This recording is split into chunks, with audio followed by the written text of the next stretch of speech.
Sa video pong ito, tuturuan ko kayo kung paano magpakapit ng asukal sa banana Q. Napakasimple lang nito guys. Ayan po. Pwede nyo itong gamitin kung magnenegosyo o magtitinda kayo ng banana Q. Hinati ko nga po pala yung sabadiyan. Ayan, sa gitna. Pero ito naman po ay pansarili lang namin kaya po hiniwa ko siya sa gitna para dumami. Pero syempre, usual po na banana Q ay buo po siya at nagpainit na rin po ako ng mantika. Siguraduhin po natin na mainit na po ang mantika bago po natin iprito ang mga saba. Ang saba ko po dyan ginamit ay yung hindi masyadong hinog na hinog. Hindi po siya overripe kasi para sa akin po pangit yung sobrang overripe sa banana Q. Ayan po. Lulutuin lang po natin guys yung mga saging natin tapos po iisang tabi lang natin.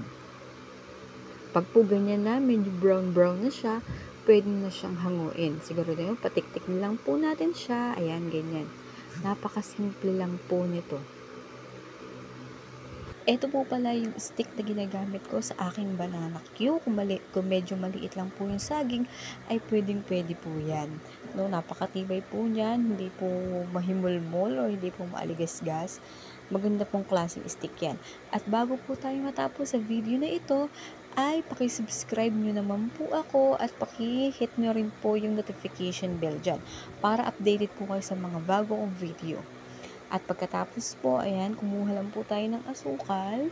Kukuha lang po ako dyan ng mga 2 kutsarang asukal hanggang 3. Depende po kung gaano karami yung saging na ilalagay po ninyo. Ilagay po natin siya dyan sa pinagprituhan ng saging. Ayan, hahalu-haluin po lang natin siya at dapat po mahina lang apoy para hindi po siya masunog.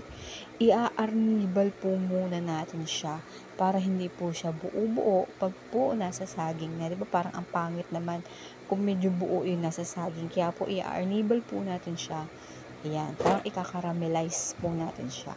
At pagka nga po ganyan na, makinis-kinis na siya, ilalagay po natin na dyan yung mga saging na pinirito natin.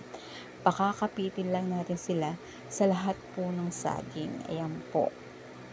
At pagkatapos, madalian po yun. Tutusukin nyo na po yun ng stick. Ayan po. Ingat lang po kasi pag natalsikan tayo ay sobrang init po ng mantika. Lalo po merong arnibal or yung kinakaramelize natin.